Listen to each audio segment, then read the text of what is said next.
दिन की महाबहस के साथ मैं हूं जब्बार खान और आप देख रहे हैं R9 टीवी। करीब 3 महीनों से जारी किसानों ने आंदोलन के इन नेताओं ने सभी राजनीतिक पार्टियों को अपने मंच से दूर रहने की बात कही।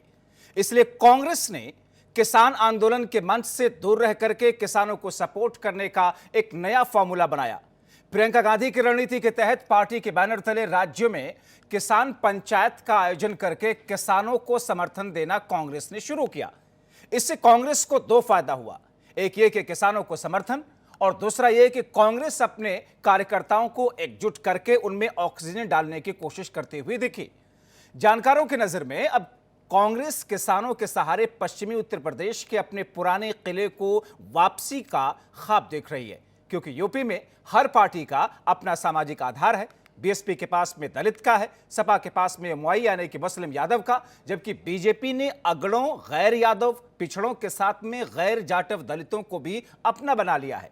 लेकिन कांग्रेस का परंपरागत ब्राह्मण, दलित और मुस्लिम वोट बैंक लंबे अरसे से बिखरा है। ऐसे में नए कांग्रेस नए सिरे से खुद को खड़ा करने की कोशिश में है। आज महाबहस पर इसी पर चर्चा।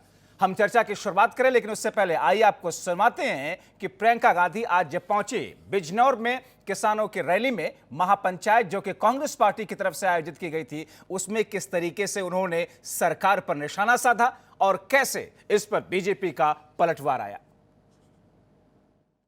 आप सोच सकते हैं कि आपकी सरकार आपके लिए क्या करेगी, और अगर अभी भी आपको इनसे उम्मीद है तो जरा गहराई से सोचिए कि आपके लिए कुछ करने नहीं वाले हैं।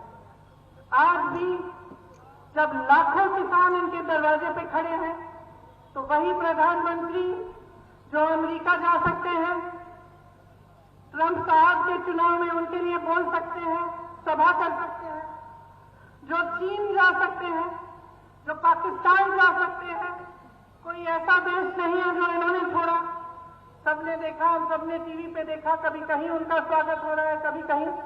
और बताइए, अपने घर से 2-3 किलोमीटर दूर 3 लाख किसानों से जो वहां पे धरना मार रहे हैं, जो सिर्फ आपसे ये मांग कर रहे हैं कि प्रधानमंत्री जी हमसे आकर बात करिए, हमारी बात सुनिए। आप 2-3 किलोमीटर अपने घर से दूर उनके पास नहीं जा पाए। देखिए, विपक्ष हताश और निराश है। सरकार चाहे केंद्र की हो चाहे उत्तर प्रदेश की हो, जो विकास के कार्यक्रम केंद्र सरकार ने और उत्तर प्रदेश सरकार ने किया है, और ख़ास तौर से केंद्र सरकार ने जो किसानों के आमदनी को दुगना करने के जो शत प्रयत्न किए हैं, चाहे वो खाद, बिजली, पानी की व्यवस्था हो, सिंचाई की व्यवस्था हो, किसानों को सम्मान राशि की हो, या उनके उपज का समर्थन मूल्य जैसे MSP को उत्पादन लागत का 1.5 गुना देने की बात रही हो, ऋणों का उनको देने की बात रही हो, बीमा फसलों का कराने की बात रही हो, केंद्र सरकार के जो प्रयत्न हुए हैं किसानों के प्रति, कृषि के उत्थान के लिए, उससे व्यथित हुआ है विपक्ष।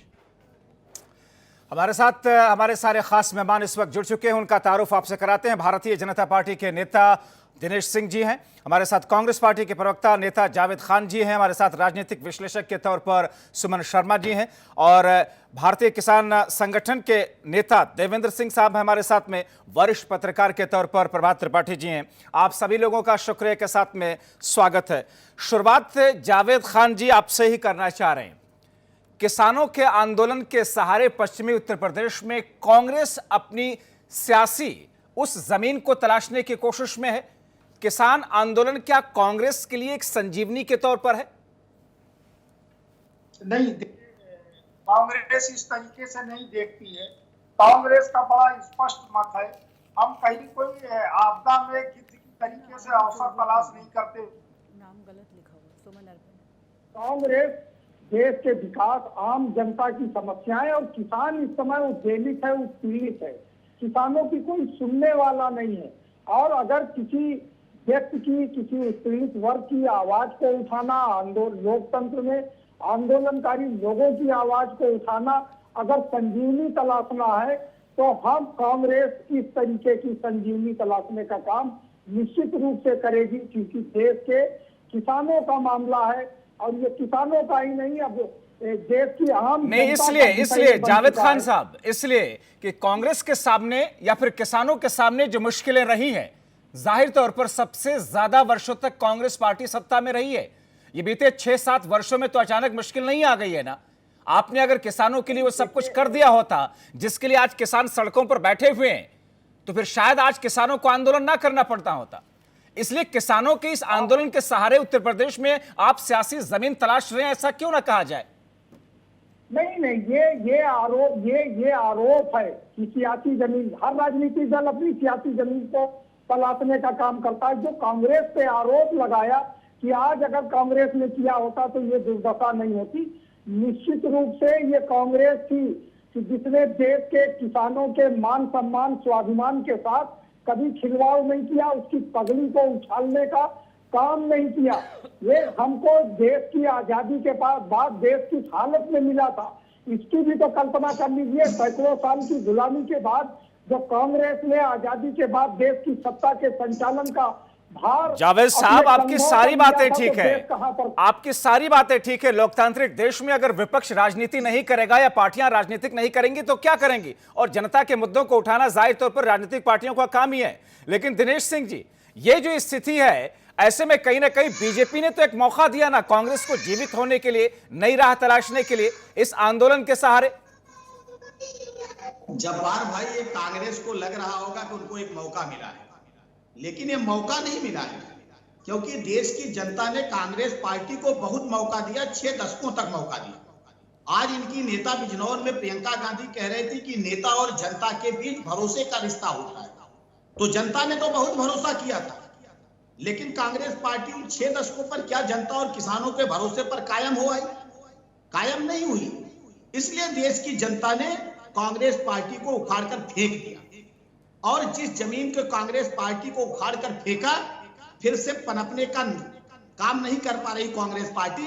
इसीलिए किसान भाइयों के कंधों पर बंदूक रखकर अपनी खोई हुई जमीन तलाशने की कोशिश में निकले हैं। लेकिन देश का किसान इतना भोला भाला नहीं, यानी कि मुद्दे में उस दम तो है ना दिनेश सिंह जी, किसानों के मुद्दों में दम है ना? आप मान रहे हैं कि किसानों के कंधे पर कांग्रेस पार्टी बंदूक रख करके फायर कर रही है, तो मुद्दा तो एक सॉलिड है। आप ये तो मान रहे हैं कम से कम किसानों का मुद्दा सॉलिड है। जावेद भाई, किसानों का जो मुद्दा है, जब से 14 में माननीय मोदी जी की सरकार के नेतृत्व में भारतीय जनता पार्टी की सरकार बनी, उस दिन से भारतीय जनता पार्टी की सरकार प्रतिदिन उन किसान भाइयों के भरोसे पर खरी उतरी है। किसने काम किया है? किसानों के मृदा परीक्षण करने का काम किसने किया है? किसानों को प्रमाणित बीज देने का काम किसने किया है? किसानों को हेड से टेल तक चले बीच में कौन बोल रहे हैं? ये कौन बोल रहे हैं? किसान शहीद हो गया। आपको बीमारी है क्या? संवेदना ये कौन बोल रहे हैं? जावेद जी, मैं देख नहीं पा रहा। ये जावेद खान जी है कांग्रेस पार्टी के जावेद जी, जरा अपनी बीमारी ठीक करके बैठिए। मैंने आपको सुना था कि नहीं सुना था? जावेद जी एक बात सुन लीजिएगा इनको। आप जब बोल रहे थे जावेद खान साहब, आपको आवाज आ रही है? जावेद खान साहब, ऐसे तो चर्चा नहीं हो पाएगी ना। जावेद खान साहब सरकार का नियंत्रण खत्म कर देना चाहते हैं। अगर देश की कृषि अगर बाजार के नियंत्रण में नहीं, एक सेकंड दिनेश जी, एक सेकंड। जावेद खान साहब आपको आवाज आ रही है? जावेद खान साहब आपको आवाज आ रही है? आप सुन पा रहे हैं? आप जब बोल रहे थे, दिनेश जी ने आपको टोका बिल्कुल नहीं। आप जब बोल रहे थे, सरकार के ऊपर निशाना साध रहे थे, दिनेश जी चुप थे। एक बार उनकी बात सुन लीजिए। एक बार मैं सारे मेहमानों की तरफ फॉलो, उसके बाद में इस चर्चा को ओपन करूंगा। दिनेश जी अपनी बात पूरी कीजिए। जब्बार भाई, निवेदन है कि मैं आपको सुनता हूं तो कृपया सुनिए। हम लोग दूर दूर बैठ के चर्चा कर रहे हैं। मैंने कहा कि अगर कांग्रेस पार्टी कुछ की होती तो ये स्थिति ना आती, जब्बार भाई को बीच में कूदना ना पड़ता।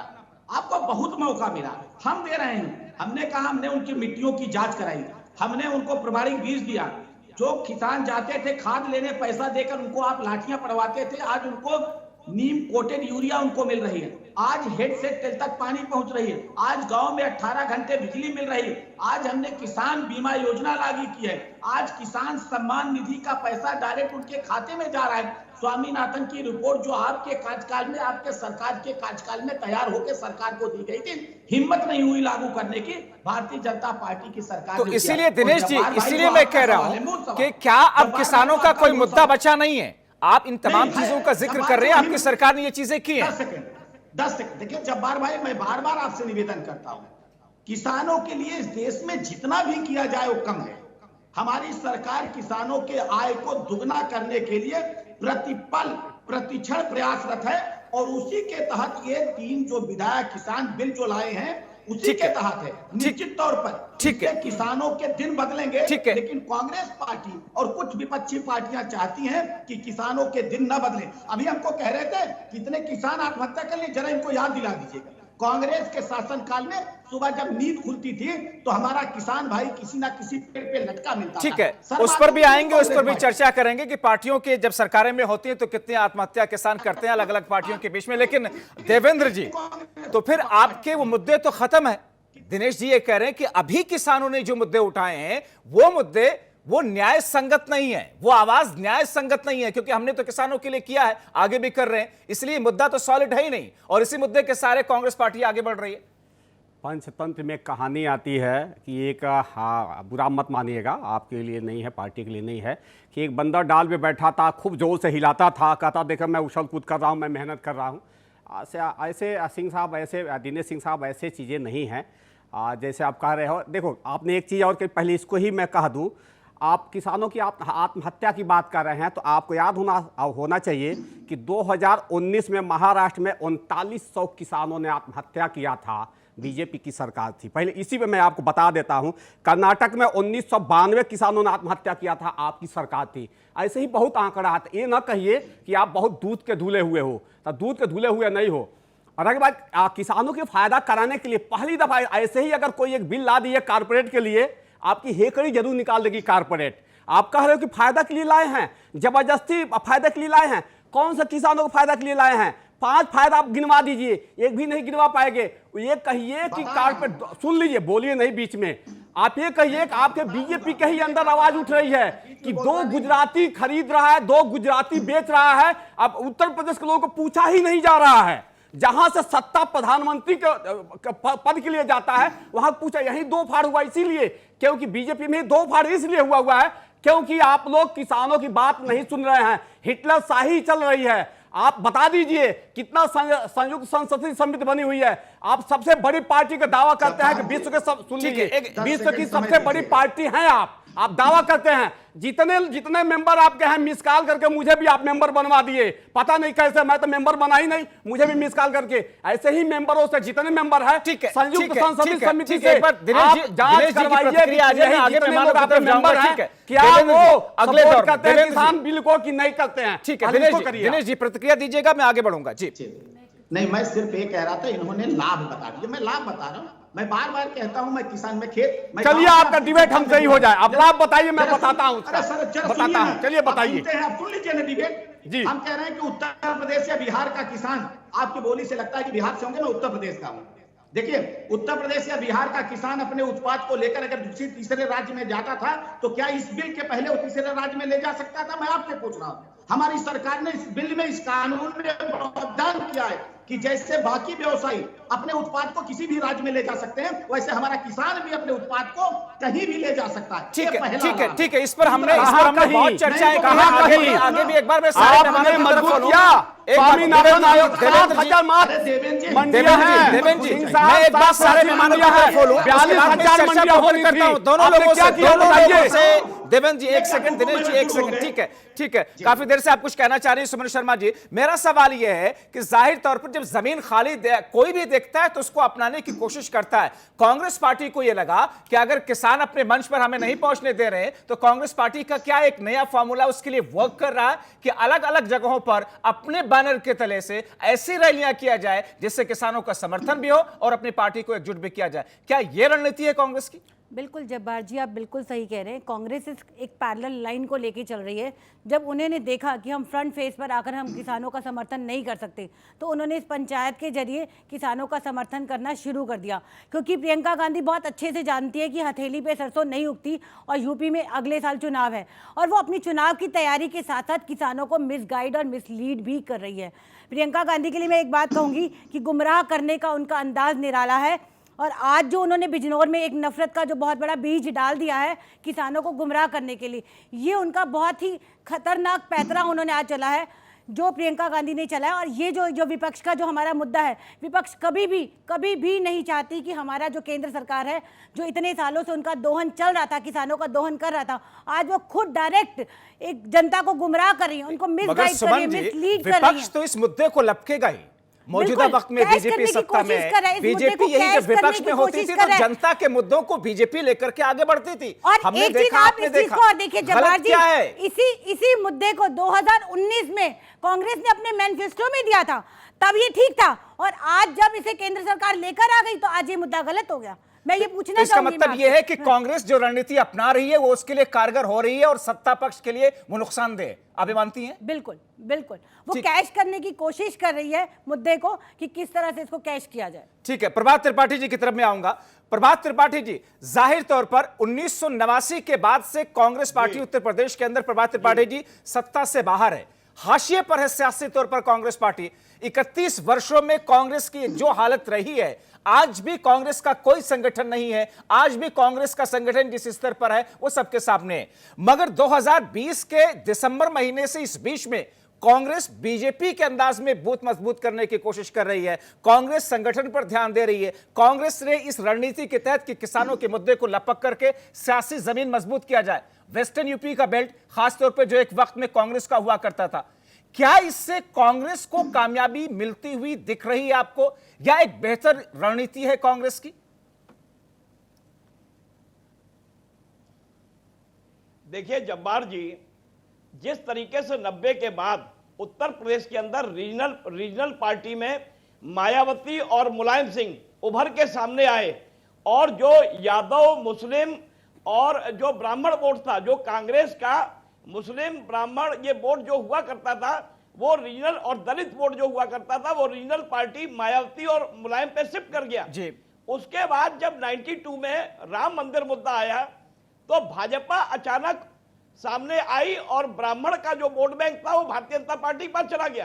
कांग्रेस का जो 31 साल का जो वनवास है, कांग्रेस ने अगर उस दरमियान अपने संगठन को मजबूत किया होता तो आज कांग्रेस को ये किसानों की राजनीति नहीं लड़नी पड़ती। और आप याद कीजिए जब्बार जी, जब कांग्रेस सत्ता में थी, मनमोहन सिंह की सरकार जब 2012 तक थी, तो ऐसे में क्या कांग्रेस ने क्या 2014 तक जो है किसानों के लिए कोई काम किया? 40 साल आप सत्ता में रहे, अब 6 साल से अगर भारतीय जनता पार्टी की सरकार आई है और जो वहां टिकैत साहब बैठे हुए हैं, पश्चिम का जो वोट बैंक है, जाट और दलित और कुछ बलियान क्षेत्र है जहां से सहारनपुर क्षेत्र लगता है, वहां पे जो लड़ाई अब चल रही है किसानों की, वो कांग्रेस ये चाह रही है कि हम किसानों के हमदर्द बनके हम पश्चिम में अपना वोट बैंक वापस पा लें, और यही प्रयास समाजवादी मगर उन किसानों में क्या कांग्रेस की स्वीकार्यता होगी? प्रभात त्रिपाठी जी, प्रभात त्रिपाठी जी, क्या पश्चिमी उत्तर प्रदेश के किसानों में कांग्रेस की स्वीकार्यता हो पाएगी, या और कुछ बड़े कदम कांग्रेस को उठाने पड़ेंगे? देखिए जब्बार भाई, कांग्रेस की सबसे बड़ी प्रॉब्लम क्या है कि प्रियंका गांधी एक कदम आगे चलती है, एक कदम पीछे खींचती है। आपको याद होगा, आज से 1.5-2 साल पहले लखनऊ की सड़कों में प्रियंका गांधी उतरी थी, बाद में रावट बाड्रा का कुछ मामला जमीन का आ गया, प्रियंका पीछे हो गई। कांग्रेस का सबसे बड़ा प्रॉब्लम कांग्रेस की यह है कि अगर राहुल गांधी और प्रियंका, राहुल गांधी वायनाड जाते हैं, राहुल गांधी पश्चिम में नहीं आते हैं, राहुल गांधी यूपी में नहीं आते हैं, आखिर खाली प्रियंका कांग्रेस को जो मृत कांग्रेस पड़ी है उसको कैसे जीवित कर पाएंगी? और रही बात किसानों की बात है, किसान भारतीय जनता पार्टी के साथ जाएगा वहां पे, क्योंकि टिकैत साहब जो बैठे हुए हैं वो 2 अक्टूबर तक प्लान अपना लेके बैठे हुए हैं, और उसके बाद जब विधानसभा का चुनाव आएगा तो कोई ऐसी घोषणा हो जाएगी जिस घोषणा के साथ भारतीय जनता पार्टी यानी कि जो 2 अक्टूबर की डेडलाइन किसानों की तरफ से दी गई है, उस 2 अक्टूबर की डेडलाइन के पीछे आप बहुत कुछ कहानी देख रहे हैं कि किसान, यानी कि किसान, सीधे सीधे अगर मैं इसको कहूं देवेंद्र जी, कि किसान संगठनों के बीच में और सत्ता पक्ष के बीच में क्या कोई मोल भाव चल रहा है? कोई जोड़ तोड़ चल रहा है। प्रभात त्रिपाठी जी ने उसी तरफ इशारा किया है। 2 अक्टूबर का आपने डेडलाइन क्यों दिया? इतना लंबा समय आपने क्यों दे दिया सरकार को? जाहिर तौर पर ऐसे में सवाल तो उठेंगे ही। देखिए, प्रभात त्रिपाठी साहब का बहुत सम्मानित पत्रकार हैं और उनका एक अपना असेसमेंट है, तो उनका अपना है, तो उसमें हम कुछ नहीं कर सकते। देखिए, 2 अक्टूबर हो चाहे 10 अक्टूबर हो, मायने नहीं है।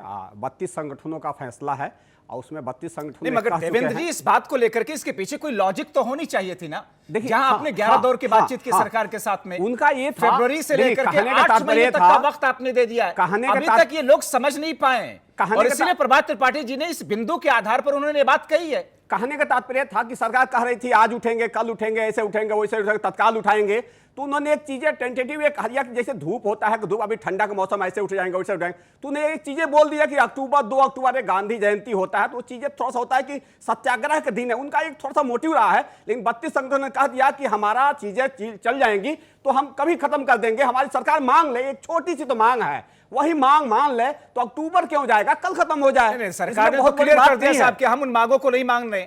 सरकार ने क्लियर कर दिया कि साहब वो तीनों कानून हैं, थे और रहेंगे।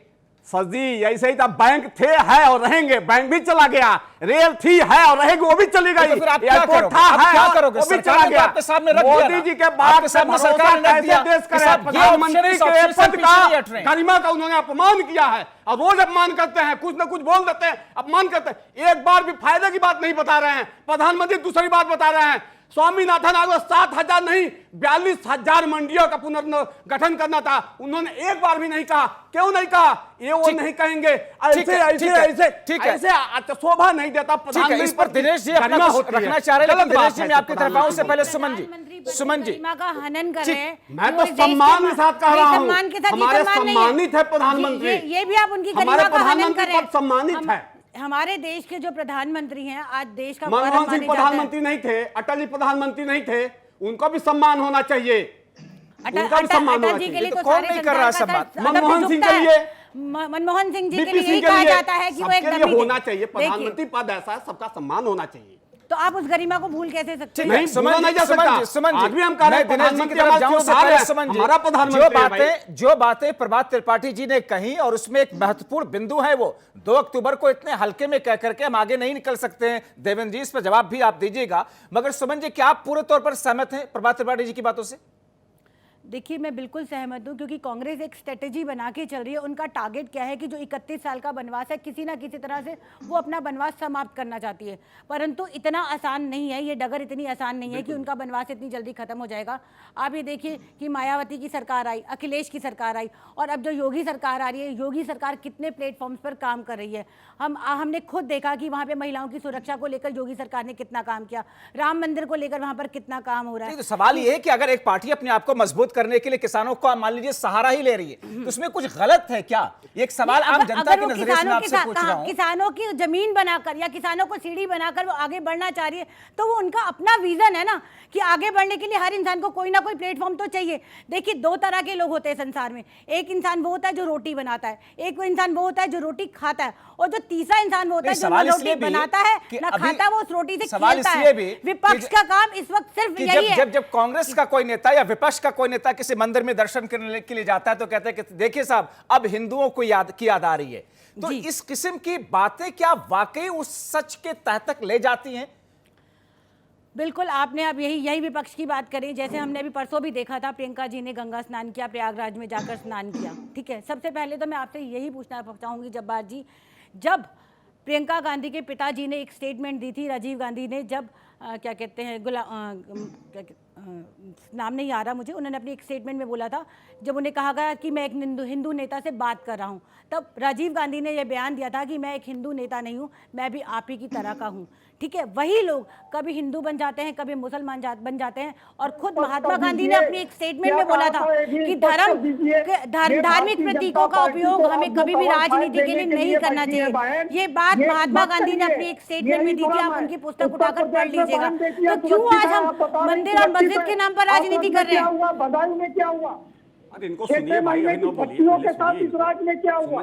आप जिस तरीके के मनगढ़ंत आरोप लगा रही है, राजीव गांधी जी देखिए, धर्म व्यक्तिगत आस्था का विषय है। मैं आपको प्रूफ दे सकती हूँ, मैं आपको प्रूफ दे सकती हूँ। एक मिनट, मेरे पास साक्षी है, बिना साक्षी के बात नहीं करती। मैं आपको प्रूफ, एक मिनट, मुझे सिर्फ मात्र एक सेकंड दीजिए, मैं आपको एक सेकंड, मात्र एक सेकंड दीजिए सर। आपको होती नहीं खबर अपने परायों की, ये लीजिए सर। फारूक अब्दुल्ला को बयान दिया था, मेरे पास साक्षी है, बिना साक्षी की बात नहीं करती। मेरे पास साक्षी है, फारूक अब्दुल्ला जी ने राजीव गांधी को बयान दिया था। भूल गए वो 70 साल, आप आंकड़े उठाकर देख लीजिए कि 70 सालों में इस देश के किसानों ने जब सुबह बात खोलते थे तो पहली खबर ये होती थी कि आज किसान पेड़ से लटका है। झूठ के सिवा कुछ नहीं है, ये किसानों का आंदोलन था। सबसे पहले तो आप अपनी मर्यादा में बात कीजिए, आप एक महिला से बात कर रहे हैं। First of all you must have to learn to how to talk to a female. सबसे पहले तो आपको ये मर्यादा सीखनी होगी कि एक नारी के साथ बात कैसे की जाती है। जिन लोगों को एक नारी के साथ बात करनी नहीं आती, वो देश की गरिमा को क्या संभालेंगे? वो एक देश की गरिमा को क्या संभालेंगे जिन्हें एक नारी का सम्मान करना नहीं आता? मैं बिना साक्षी के बात नहीं करती हूँ। देश की रोटी को बनाया है, आप लोग उस रोटी को बेच रहे हैं। आपने मेरी बात सुनिए, रोटी बेचने का काम सिर्फ विपक्ष ने किया है। ठीक है, मगर जावेद साहब,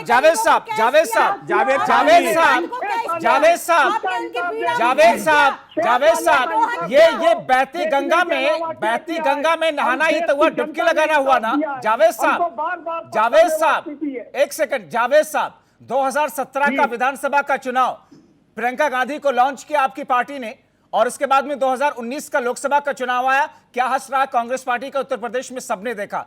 क्या ये किसानों के कंधे पर बंदूक रख करके फायर कर देना भर काफी होगा अपने आप की स्वीकारता जनता के बीच में स्थापित करने के लिए, या आपके पास में प्लान बी है कुछ? देखिए जब्बार साहब, बहुत साफ सी बात है, हर राजनीतिक दल अपने संगठन और अपनी विचारधारा के बल पर जनता के बीच में होता है। हो सकता है हमसे कहीं इस मध्य में कहीं कमियां रही होंगी, लेकिन जब से आदरणीय प्रियंका जी ने उत्तर प्रदेश का प्रभार संभाला है, आपने भी इस बात को स्वीकार किया है, और भी कई डिबेट हुई है, इसमें भी इस बात को स्वीकार किया गया है कि उत्तर प्रदेश में कांग्रेस संगठन पर निचले स्तर तक काम कर रही है, और वो काम हमारा करीब करीब संपन्न हो चुका है। हमने पंचायत स्तर तक संगठन को खड़ा करने का काम किया है, प्रदेश अध्यक्ष अजय कुमार लल्लू जी के नेतृत्व में और प्रियंका जी के निर्देशन में। कांग्रेस पूरी तरीके से अपनी विचारधारा और संगठन के बल पर, सवाल ये है कि विचारधारा और संगठन के बल पर अगर ये संगठन आपका रहा होता तो शायद इतनी बुरी हालत कांग्रेस पार्टी की नहीं रही होती। और इसके लिए राजनीतिक जानकार ये भी कहते हैं कि खास तौर पर 90 के बाद में जिस तरीके से कांग्रेस पार्टी का संगठन धरातल पर जिस तरीके से धराशायी हुआ है, एक बड़ी वजह रही है कांग्रेस पार्टी को दूर करने के लिए कामयाबी के रास्ते से। मैं दिनेश सिंह जी आपकी तरफ आऊं कि आखिर कैसे कैसे आज प्रियंका गांधी ने कटाक्ष किया, लेकिन उससे पहले प्रभात त्रिपाठी जी आपसे एक सवाल है कि प्रियंका गांधी या फिर राहुल गांधी या जो भी लीडरशिप कांग्रेस की रही हो, उत्तर प्रदेश में सिर्फ लीडरशिप में चेहरों को बदल देने से कांग्रेस को ऐसा लगता है कि उसके नैया पार लग जाएगी। प्रियंका गांधी को लाकर के अगर उनकी छवि या उनका चेहरा मोहरा अगर इंदिरा गांधी से मिलता जुलता है तो क्या इसका कोई असर वोटर्स पर, जनता पर कोई पड़ेगा? इसके अलावा तो कोई तैयारी फिलहाल दिखी नहीं अभी तक, आगे क्या होता है वो अलग बात है। देखिए जब्बार जी, भारतीय जनता पार्टी के पन्ना प्रमुख से लेकर जो संगठन की तैयारी है, उससे लड़ने के लिए कांग्रेस को अपने संगठन को मजबूत करना चाहिए था। और कांग्रेस के ऊपर जो बार बार आरोप लगता है परिवारवाद का, राहुल गांधी, प्रियंका वाड्रा ये एक परिवार से निकल नहीं पा रहे हैं। उत्तर प्रदेश के अंदर कांग्रेस में जतिन प्रसाद जैसे जो नवयुवक हैं, जिनके हाथ में कमान कांग्रेस को सौंपी जानी चाहिए और जनता के बीच ये संदेश जाए कि कांग्रेस एक परिवारवाद की पार्टी से मुक्त हो रही है। और ऐसे लोगों को, चाहे राजेश पायलट हो, जतिन प्रसाद हो या सिंधिया हो, सिंधिया चले गए भाजपा में, कांग्रेस ये प्रयोग नहीं कर पाई। और उत्तर प्रदेश के अंदर नहीं प्रभात जी,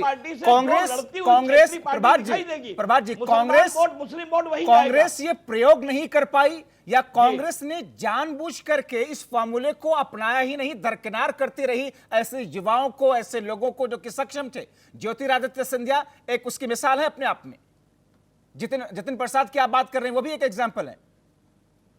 जी देखिए जब्बार जी, कांग्रेस के संग सबसे बड़ी समस्या यही है कि राहुल गांधी अपना कद नहीं बना पा रहे हैं। राहुल गांधी भारतीय जनता वो बोलते अच्छे हैं, एक ना एक सगुफे छोड़ देंगे, लेकिन पार्टी सगुफे से नहीं चलती है, पार्टी संगठन से चलती है। जो आपका 89 के पहले संगठन था, जो लीडरशिप आपकी उत्तर प्रदेश के अंदर थी, वो लीडरशिप जो आपकी समाप्त हुई, अब युवा लीडरशिप जो आई है, उसमें अगर प्रियंका नेतृत्व कर रही हैं तो प्रियंका को खुल के नेतृत्व करने दिया जाए। ये नहीं कि प्रियंका को आप विड्रॉ कर लें। अगर प्रियंका वाड्रा आ जाएगी तो गांधी परिवार विलुप्त हो जाएगा। ये कांग्रेस के संग बहुत बड़ी समस्या है। अगर प्रियंका गांधी खुल के मैदान में आती यूपी में और 3 साल पहले से वो मैदान पे उतर जाती, पूर्वांचल भी जाती, बुंदेलखंड भी जाती, मध्य भी जाती, पश्चिम भी जाती, चारों तरफ जाती। ये देखिए, पर्यटन टूरिज्म करना कांग्रेस का, ये कांग्रेस को नहीं डूब रहा है। अगर कांग्रेस को वाकई में उत्तर प्रदेश के अंदर अपनी पहचान बनानी है तो आपको लड़ना पड़ेगा। आपको भारतीय जनता पार्टी के पन्ना प्रमुख से लेकर जो उनका संगठनात्मक ढांचा है, उस ढांचे से आपको लड़ना पड़ेगा और आपको युवा लीडरशिप तैयार करनी पड़ेगी। और ये सारी चीजें अभी कहीं दिख नहीं रही हैं।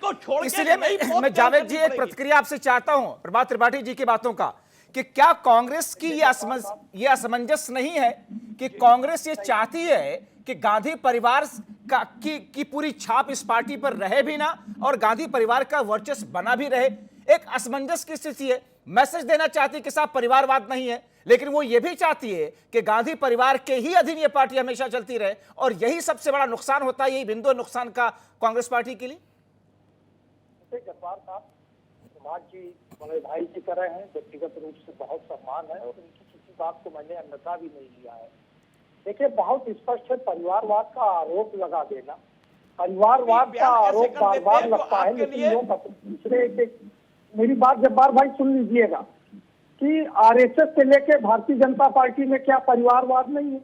जिसके प्रियंका जी ना 2 कदम आगे हैं ना पीछे हैं, वो उत्तर प्रदेश में सतत रूप से सक्रिय है और अभी तक संगठन के काम में वो निरंतर उनके निर्देशन में यहाँ पर काम चल रहा था।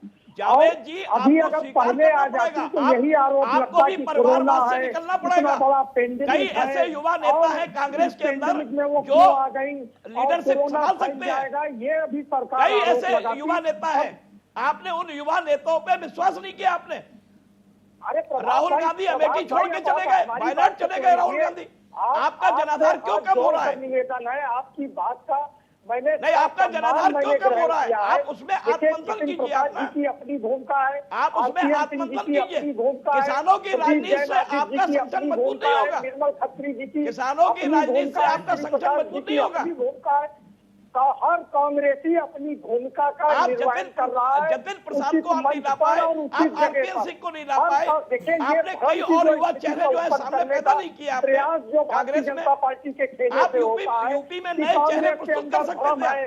कांग्रेस के अंदर विरोध है, कांग्रेस कल भी आप पूर्वांचल से चेहरे लाते, आप बुंदेलखंड से चेहरे लाते। आपने प्रदीप जैन को क्या किया? आपने प्रदीप जैन को वही झांसी तक केंद्रित कर दिया। 3 बार और 2 बार केंद्रीय मंत्री रहे। अपनी जिम्मेदारी का हर नेता निर्वहन कर रहा है। ये भ्रम पैदा करना, ये नहीं, भ्रम की बात नहीं, भ्रम की बात नहीं है जावेद साहब। जावेद साहब, दिक्कत क्या है? दिक्कत क्या है कांग्रेस पार्टी के साथ में? जावेद साहब, और वो अपनी जिम्मेदारियों को ग्रहण करता है। जिम्मेदारी जावेद साहब, मैं आपको एक बात का जवाब दूं। जावेद साहब थोड़ा सुना भी कीजिए। भारतीय जनता पार्टी दूसरी पार्टियों का आपने एग्जाम्पल दिया, लेकिन बीजेपी का प्रदेश अध्यक्ष बाप के बाद बेटा ही होगा, एक ही परिवार से होगा। उच्च पदों के लिए तो बीजेपी में ये चीज देखने को नहीं मिलती है। तो कम से कम इस कड़वे सच को एक्सेप्ट तो कीजिए कि हाँ, ये एक मुश्किल है साहब ने। जी, मैं दिनेश जी आपकी तरफ आता हूं, लेकिन आज प्रियंका गांधी ने चुन चुन करके जो तीर आज चलाए हैं आज बिजनौर की इस महापंचायत से रैली में, जिसमें किसानों को अपने साथ लेने की एक कवायद देखी जा रही है। उन्होंने कहा कि गन्ना किसानों का 15,000 करोड़ रुपयों का बकाया है, सरकार ने नहीं दिया, लेकिन प्रधानमंत्री जी ने अपने लिए 2 हवाई जहाज 16,000 करोड़ रुपए के खरीद लिए। उन्होंने कहा कि भला कौन ऐसा होगा जो किसी की भलाई जबरदस्ती करना चाहता है, जबकि वो लोग अपनी इस भलाई को उन कानूनों में नहीं देखते हैं। क्या ये मुद्दे सीधे जनता को, सीधे किसानों को कनेक्ट नहीं करते हैं? जब्बार भाई, जैसे मैंने सबको सुना, आपसे निवेदन है कि कृपया इन लोगों को कहिएगा कि अपने समय में बोले, या तो बोलना है जावेद भाई अभी बोलिए, मैं फिर मौन हो जाता हूँ। लेकिन आप बोलिए, आप बोलिए, आप बोलिए। आपका स्वागत है, बोलिए। जी जी, बीच में मत बोलिएगा, क्योंकि मैं सिर्फ ये कह रहा हूं कि जब्बार भाई, आपने कहा कि जो प्रियंका गांधी तीर चला रही हैं, क्या उसका असर नहीं पड़ेगा? देखिए, असर पड़ता है, लेकिन जब आप सही बोले तो कांग्रेस पार्टी को झूठ बोलने की आदत है। उन्होंने जो कहा, मैं उसी बात पर मैं चर्चा करना चाहता हूं, मैं इधर उधर की बात नहीं करना चाहता। उन्होंने कहा कि नेता और जनता के बीच में भरोसे का रिश्ता होना चाहिए। इन्होंने कोई भरोसा नहीं पैदा किया। आज किसानों के कंधे पर बंदूक रखने की कोशिश कर रही है, वहां से तीर चलाने की बात कर रही है, लेकिन 60 वर्षों तक इन्होंने किसानों के लिए कुछ किया? हाँ, एक किसान के लिए इन्होंने किया था, उस किसान का नाम था बाड्रा। हरियाणा में औने पौने दामों पर जमीनों को खरीदकर एक्वायर करके बाड्रा नामक किसान को दे दिया। दूसरा, एक किसान पैदा हुए कांग्रेस पार्टी में, उनका नाम था चिदंबरम, जो वित्त मंत्री भी रहे सरकार में। अभी वो तिहाड़ जेल से कुछ दिन में लौटे हैं, क्योंकि उनको अनुभव हो गया था कि करोड़ों की गोभी कैसे टेरेस में उगाई जा सकती है। तो तीसरी चीज देखिए, भरोसा किसको कहते हैं जब्बार भाई? भरोसा होता है कि प्रधानमंत्री मोदी जी जब प्रधानमंत्री बने तो उन्होंने 10 करोड़ से ज्यादा परिवारों को शौचालय दिया। इस आजाद भारत में माँ बहन और बेटियां खुले में शौच करें और एक कांग्रेस पार्टी ये भरोसा नहीं पैदा कर पाई। नंबर 2, हम 8 करोड़ से ज्यादा परिवारों को उज्ज्वला योजना के अंतर्गत गैस चूल्हे, जो बारिश के मौसम में, जो ठंड के मौसम में गीली लकड़ियों पर खाना बनाते बनाते जिनके आंखों की रोशनी चली गई, उनको भरोसा पैदा करने का काम माननीय मोदी जी ने किया। भरोसा क्या होता है, मैं तीसरी बात बताता हूं। 6 दशकों तक, 60 वर्षों तक इस देश के 40 लाख से ज्यादा, 40 करोड़ से ज्यादा ऐसे लोग थे जिन्होंने बैंक का मुंह नहीं देखा था। प्रधानमंत्री ने जनधन खाते खुलवाकर उनको बैंक के रास्ते जो है उनके नजदीक ले आए, और आज सीधा 1 रुपया डालते हैं तो 1 रुपया पहुंच रहा है। किसान सम्मान निधि, जिस किसानों की बात कर रही कांग्रेस पार्टी, क्यों नहीं पश्चिम बंगाल में जाकर कोई आंदोलन खड़ा करती, जहां किसानों को प्रधानमंत्री किसान निधि जो प्रधानमंत्री मोदी जी भेज रहे हैं बंगाल में, क्यों किसानों को नहीं मिल रहा है? क्यों प्रियंका गांधी को नहीं दिख रहा है? दिल्ली में नाक के नीचे प्रियंका गांधी और राहुल गांधी के नाक के नीचे वहां के किसानों को इस योजना का लाभ कितने समय तक नहीं मिला? एक बार मुझसे आवाज निकलती। ये होता है भरोसा पैदा करना। हमने किया भरोसा पैदा, हमने महिलाओं को, मुस्लिम महिलाओं के ट्रिपल दिनेश तलाक से जी, मुक्ति दिनेश जी, दिलाई। आपकी 10 सेकंड जवाब भाई, हमने मुक्ति दिलाई। हमने 370 हटाकर देश की एकता को मजबूत करने का काम किया हमने। और सुन लीजिए, एक शब्द प्रियंका गांधी ने और बोला आज अपने भाषण में। उन्होंने कहा कि देश की जनता देशद्रोही और देशभक्त में अंतर नहीं समझ पाई। अरे, देश की जनता ने उस अंतर को बाखूबी समझा कि देशभक्त कौन सी पार्टी है, देशद्रोही ये प्रियंका जी ने कहा। इसलिए मैं कह रहा हूं कि देशभक्त क्या होते हैं, देशद्रोही कौन होते हैं? जो जेएनयू में जाकर टुकड़े टुकड़े गैंग के समर्थन में खड़े हो जाते हैं, जो नेता शाहीनबाग में जाकर उस आंदोलन को हवा देता है। जो तो आप दूसरे शब्दों में विपक्षी पार्टियों को देशद्रोही कह रहे हैं, यही ना? नहीं, मैं ये कह रहा हूं, नहीं, वो कहें जब्बार भाई, वो कहें, लेकिन देश की जनता। मगर दिनेश जी, आपने उस सवाल का जवाब नहीं दिया। आपने उस सवाल का जवाब नहीं दिया। 2 मुद्दे, 2 बिंदु तो उठाए जो प्रियंका गांधी ने उठाए कि 15,000 करोड़ किसानों, गन्ना किसानों का बकाया है, वो नहीं दिया गया, जहां 16,000 करोड़ रुपयों की खरीद ली गई। मैं उसी पे आ रहा हूं जब्बार भाई, मैं उसी पे आ रहा हूं। मैंने कहा कि ये कांग्रेस पार्टी करी। कांग्रेस पार्टी बताए कि जब इनका शासन था, समाजवादी पार्टी जब इनको सत्ता में सहयोग कर रही थी, बहुजन समाजवादी पार्टी जब सत्ता में सहयोग कर रही थी, क्या उत्तर प्रदेश के किसानों के गन्ने का भुगतान इन्होंने किया था? हमारी पार्टी आई, हमने बकाये किसानों को भुगतान किया और गन्ने की बंद मिलों को चलवाने का काम उत्तर प्रदेश में माननीय योगी आदित्यनाथ जी ने। ठीक है, इस पर प्रतिक्रिया जावेद खान साहब मैं आपसे लूंगा, लेकिन इसमें देवेंद्र जी, अरे गंगा स्नान पूरे परिवार में जाकर डुबकी लगाए, पाप धुलने वाला नहीं है। देवेंद्र जी इसमें कुछ जोड़ना चाह रहे थे। और देवेंद्र जी, सवाल ये कि आप सर्दी में खुले आसमान के नीचे परेशान हो किसान और उसका फायदा ले जाए कांग्रेस पार्टी, आपको ऐसा लग रहा है? देखिए, फायदा तो दोनों लेना चाह रही थी। बीजेपी 700 जगहों पे चौपाल का कार्यक्रम की, आप उसका हश्र जानते हैं। कांग्रेस पार्टी जो जैसे इनको समर्थन करना चाहिए था, रोड पे निकलना चाहिए था, निकली नहीं। किन किन के पास कैडर नहीं है, लोग नहीं है। ये मैनेज हुए लोगों को ये लोग लाए हुए हैं, अपना अपना प्रदर्शन कर रहे हैं, लेकिन जहां उठाना था किसानों का मुद्दा संसद में प्रभावशाली तरीके से नहीं उठाए। सबसे बड़ा ये कांग्रेस दूध की धुली हुई नहीं है, यही कांग्रेस है जो राजस्थान में किसान इतना गड्ढा खोद करके अपना कुछ साल पहले देखे होंगे कैसे मर रहे थे। एक कांग्रेस, ये जावेद खान साहब नहीं उसका जवाब देंगे कि वो किसान थे कि कौन से थे, ये जवाब नहीं देंगे। दिनेश सिंह साहब आपने एक और बात कही है कि कांग्रेस झूठ का आईना है। अरे पार्टियां डफली बजाने के लिए नहीं होती हैं, चाहे आप हो चाहे कोई भी पार्टी हो। आप लोगों का चुनाव फंडा हटकंडा तब बनाओगे यार। सुनिए सिंह साहब, सिंह साहब सुनिए, सिंह साहब सुनिए, गलत बात है, आप बीच में न टोकिए। सिंह साहब बीच में न टोकिए, सिंह साहब बीच में न टोकिए, आपने बीच में नहीं टोका। आप सुनिए, सुनने की क्षमता रखिए, आईना देखिए, सुनिए पहले, सुनिए सिंह साहब पहले सुन लीजिए। सिंह साहब सुन लीजिए, आप सुनेंगे नहीं सुनेंगे, आप बोल लीजिए। मैं आप दोनों की बात पे एक प्रतिक्रिया करती हूँ, दोनों पार्टियों की भी। पार्टी कोई नहीं, भी पार्टी हो, नहीं, चाहे पार्टी वो में नहीं, चाहे वो भाजपा हो चाहे सपा हो, पार्टी कोई भी हो, आग को होती नहीं खबर अपने पराये की, बात ही भूल जाते हैं आग लगाने वाले।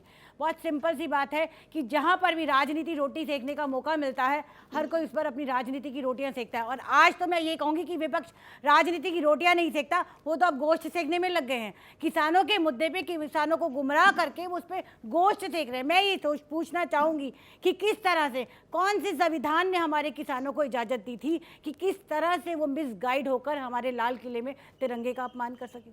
क्यों क्यों ये सवाल कहाँ से खड़े हो गए? हाँ, वहाँ कैसे पहुंच गए? मैं आपसे पूछना चाहती हूँ। बोले वाले किसानों के आंदोलन को मैं आप भी से पूछना चाहता हूँ, दोनों का साथ दे रही साथ नहीं चाहिए। मैं सुमन जी आपसे पूछना चाहता हूँ, मैं आपसे पूछना चाहता हूँ, 7 एमओ साइन हुआ था 7 रोड रास्ता के लिए, 7 रास्ता पे एक भी कदम नहीं मचा। दीप सिंधु बैरिकेडिंग के आगे पुलिस के पास कैसे बैठ गया? 32 संगठन बैरिकेडिंग के पीछे बैठते हैं, उससे आगे किसने परमिशन दिया? पुलिस के पास उसने बैरिकेडिंग किसने लगाया? प्रधान 7 रेस कोर्स में ये सिंह साहब बैठे हुए हैं। एक मंत्री की औकात नहीं है कि 7 रेस कोर्स में जाके प्रधानमंत्री के साथ फोटो खिंचवा सके। तो दीप सिंधु फोटो खिंचवाता है, सारा चीजें होती है, वहां क्यों नहीं बात होती है? ये बीजेपी का किया धरा है। खाली सुनिए सुमन जी, खालिस्तानी होता था वो बीजेपी के लोग जब पिटाए तब पता चला कि बीजेपी के लोग हैं। मैं बता रहा हूँ, अरे एविडेंस नहीं है, पहली दफा कहा जा रहा है, गलत को गलत ही कहा जाएगा, 700 जगहों पे किसी के साथ बता रहा हूँ, बीजेपी 700 जगहों पे चौपाल लगाने की बात, सुमन जी 700 जगहों पे चौपाल लगाने की बीजेपी बात कही थी। उस चौपाल का रिकॉर्ड दीजिए, किसी किसानों ने रिस्पांस नहीं दिया। कांग्रेस तो रोटी सेकेगी क्योंकि उनके पास लोग नहीं हैं, लाए हुए लोग हैं, भाड़े के टट्टू हो सकते हैं। लेकिन याद रखिए सबसे महत्वपूर्ण जब्बार भाई ये है कि अभी एक किसानों का आंदोलन हुआ था, 5000 एक मिनट सुमन जी, 5000 किसानों के ऊपर एफआईआर हुआ है। महत्वपूर्ण बात देखने वाली जब्बार भाई ये होगा कि अभी जो आज हुआ है प्रियंका गांधी में, तो कितने किसानों पे योगी सरकार एफआईआर करवाती है, उसके बाद मामला देखने वाला होगा कि कांग्रेस क्या करती है। वास्तव में कांग्रेस भी अभी दूध के धुली हुई नहीं, दोनों एक ही हैं। ठीक है, तो आप मानते हैं, देवेंद्र जी, आपके इस आंदोलन को विपक्षी पार्टियों ने हाईजेक गर्चे ना किया हो, लेकिन फायदा तो उठा रही है, आप ही मानते हैं? मैं बता रहा हूं, ये कोई पार्टियां इसको उठा नहीं पाएंगी। विपक्ष इस समय कोई है, विपक्ष मरा हुआ है। संजय सिंह ने आवाज उठाई, आम आदमी पार्टी के हैं, बहुत अच्छा है। ठीक है, दूसरे लोगों ने आवाज उठाई, ये बहुत अच्छी बात हुई है। हम इस चर्चा के आखिरी हिस्से में मैं प्रभात त्रिपाठी जी की तरफ आऊं, लेकिन उससे पहले दिनेश जी आप कुछ कहना चाह रहे हैं? एक सेकंड देवेंद्र जी, दिनेश जी अपनी बात पूरी कर लीजिए। दिनेश जी ने तमाम भ्रमित करने वाले आरोप लगा दिए। ये बता दें, उज्ज्वला गैस आपने फ्री नहीं दी है, आपने उनसे पैसा लेने का काम किया है। उज्ज्वला गैस की रिफिलिंग कितने लोग करा पाए, कितनी महिलाएं, ये बता दें। जनधन खाते जो खुले उसमें कितने लोगों के साथ जो है क्या हुआ है? जनधन खाते संचालित कर पाने पर जो जावेद जी जवाब दे लीजिएगा उनसे। जावेद जी एक साथ आपने कई सारे मुद्दे उठा दिए, जावेद जी एक साथ आपने कई सारे मुद्दे रेज किए, जरा जवाब दे लीजिए उनसे। ठीक हमारे घर की बहू बेटियों को कैसे निकालते हैं? ठीक है सुमन जी, एक सेकंड दिनेश जी, आप जरा देखिए, दिनेश जी थोड़ा सा स्टडी कीजिए, थोड़ा सा स्टडी कीजिए। बोलने की बीमारी है क्या? ठीक है एक सेकंड जावेद जी एक सेकंड। हम लोग इस चर्चा के आखिरी हिस्से में थोड़ा सा चिल्लम चिल्ली के अलावा थोड़ा सा कुछ सार्थक जनता को इस वक्त मिल सके। दिनेश जी जल्दी से रिस्पॉन्स कीजिएगा, फिर मैं प्रभात जी आपकी तरफ आ रहा हूँ। ये असल में दिक्कत कांग्रेस पार्टी के साथ यही है कि जावेद जी, मंच को एक लगा साथ नहीं कई पाते। सवाल आपने रखे। कहीं R9 ने कोई मंच लगाया चर्चा करने के लिए तो वहां कूद पड़ेंगे बीच में, या किसान भाई कोई आंदोलन चलाएंगे तो वहां कूद। हम इससे ये निवेदन कर रहे थे 2 सेकंड में कि अभी जो हमारे साथी कह रहे थे किसान नेता कि जो किसान लाल किले पर पहुंचे थे, पहले इन्होंने कहा कि भारतीय जनता पार्टी के लोग थे, भारतीय जनता पार्टी के लाए हुए अभी कट्टू शब्द का इस्तेमाल किया। जब उनकी धरपकड़ हुई तो कौन पार्टी के लोग उनको विधिक कानूनी सहायता देने के लिए तैयार है? कांग्रेस पार्टी सहायता उनको दे रही। शर्म नहीं आती आप लोगों को? आप लोगों को शर्म नहीं आती है? कैसे देश के किसानों को गुमराह करने का काम कर रहे हैं, सिर्फ और सिर्फ नेतागिरी चमकाने के लिए। जो सरकार किसानों के हित में दिन प्रतिदिन एक से एक बढ़कर फैसले ले रही है, उस सरकार पे आप सवाल खड़ा कर रहे हैं। और 60 वर्षों बाद जिस पार्टी ने देश को लूटा, अपने को, अपने परिवार को, अपनी पार्टी को सुदृढ़ किया, आप उसको मंच दे रहे हैं। ऐसे होता है किसान आंदोलन। हमारी पार्टी ठीक है प्रभात त्रिपाठी जी, ठीक है प्रभात त्रिपाठी जी, अब मेरा सीधा सवाल है कि जाहिर तौर पर विपक्षी पार्टियों ने इस आंदोलन के सहारे या उसके समर्थन में ऐसे ऐसे मुद्दों को भी सरकार के खिलाफ में, उनकी नीतियों के खिलाफ ला रहे हैं। हरियाणा के कृषि मंत्री का कल का एक बयान कि साहब जो किसान मर गए, घर में भी होते, बैठे होते, बुखार से, हार्ट अटैक से लोगों को मौत आ जाती है, जिस असंवेदनशीलता के साथ में उन्होंने बयान दिया, कहीं ना कहीं ये सारी चीजें जनता तो नोटिस कर रही होगी ना।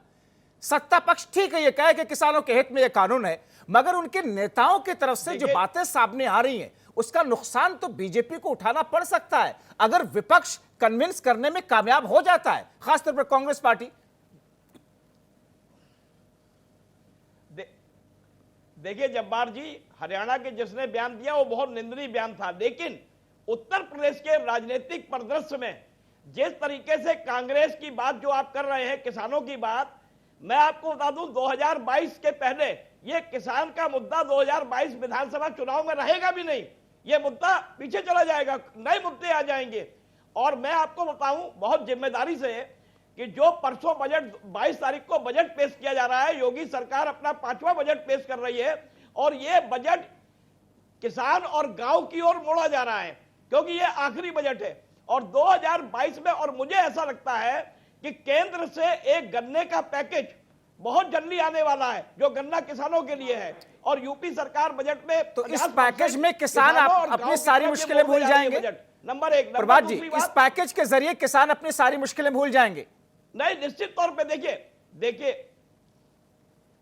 देखिए किसान जो बैठा है, गांव का जो 5 बीघा से नीचे जो किसान है, जो गरीब किसान है, वो धरने प्रदर्शन पे नहीं है।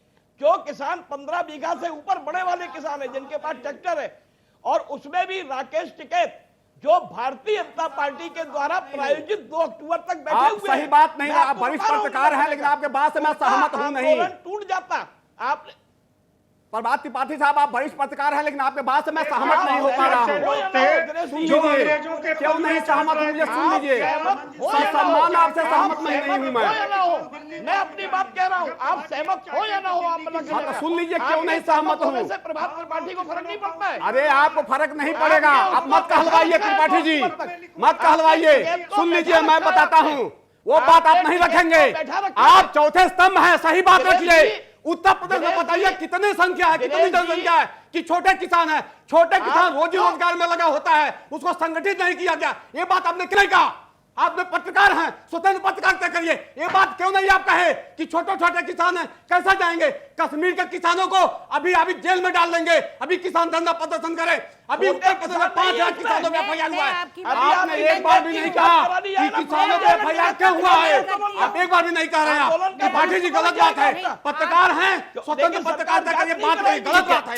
ठीक है, मैं रोकना चाहूंगा। कि किसान संगठित नहीं है, सुमन अर्पण जी, एक सेकंड देवेंद्र जी, नहीं रहे हो। देखिए गलत देखिए बात है देखिए ये। आपकी तरह वो भी हमारे सम्मानित मेहमान है, अपनी टिकैत जी की निष्पक्ष बात राय रखते हैं, हो सकता है नहीं, आपको सूट करे, आपको सूट ना करे, सबका अपना अपना व्यक्तित्व है, अपनी अपनी समझ है और उस पर सहमति जरूरी नहीं दूसरे की। ठीक है, एक सेकंड देवेंद्र जी, एक सेकंड, मैं जावेद जी इसके बाद आप ही की तरफ आता हूँ। सुमन जी, ठीक है, एक सेकंड सुमन जी इस बीच में एक सेकंड देवेंद्र जी देवेंद्र जी एक सेकंड देवेंद्र जी एक सेकंड जब तक जबाजी कहेंगे मुझे तब तक बोला नहीं गया, बोलेंगे। मुझे बोला गया। ठीक है, एक सेकंड देवेंद्र जी, एक सेकंड सुमन जी कांग्रेस पार्टी जो एक सॉफ्ट हिंदुत्व की तरह एक बार फिर से बढ़ रही है। सुमन जी, गुजरात चुनाव से पहले राहुल गांधी ने इस तरीके से फॉर्मूला आजमाया था, जनेऊ वाली बात मंदिर जाकर के प्रियंका गांधी का डुबकी लगाना आस्था थी।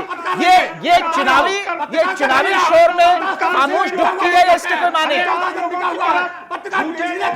मुझे लगता है कि आज की इस चर्चा में जिस तरीके से गर्माहट देखने को मिल रही है, मुझे यहीं पर इस चर्चा को वाइंड अप करना पड़ रहा है। आप सभी मेहमानों का बहुत शुक्रिया, आप लोगों ने वक्त निकाला। जाहिर तौर पर यह मुश्किल है हमारे साथ में कि जब हम चर्चा करते हैं इन तमाम चीजों को लेकर के, सबके अपने अपने तर्क होंगे, सबकी अपनी अपनी बातें बेशक होंगी, सहमति असहमति इसमें लगातार बनी रहती है, लेकिन कांग्रेस पार्टी का एक बार फिर से गुजरात के चुनाव, विधानसभा चुनाव के अंदाज में सॉफ्ट हिंदुत्व का क्या फॉर्मूला आजमाना फिर से यूपी चुनाव से पहले देखने को मिल सकता है या मिल रहा है, जैसा कि प्रयागराज में जाकर के प्रियंका गांधी ने वहां पर किया। क्योंकि एंटनी कमेटी की रिपोर्ट 2014 के लोकसभा के चुनाव के बाद में, नतीजों के बाद में जो दिया, उसमें यह कि मुसलमानों से ज्यादा कुर्बत दिखाई कांग्रेस पार्टी ने, हिंदुओं को नाराज कर दिया। तो किसानों का मुद्दा, सॉफ्ट हिंदुत्व, दोनों को लेकर के कांग्रेस पार्टी इस वक्त क्या आगे बढ़ने की कोशिश कर रही है, और अगर ऐसा है तो क्या इसमें कामयाब होगी, वक्त तय करेगा। आज की इस चर्चा में इतना ही।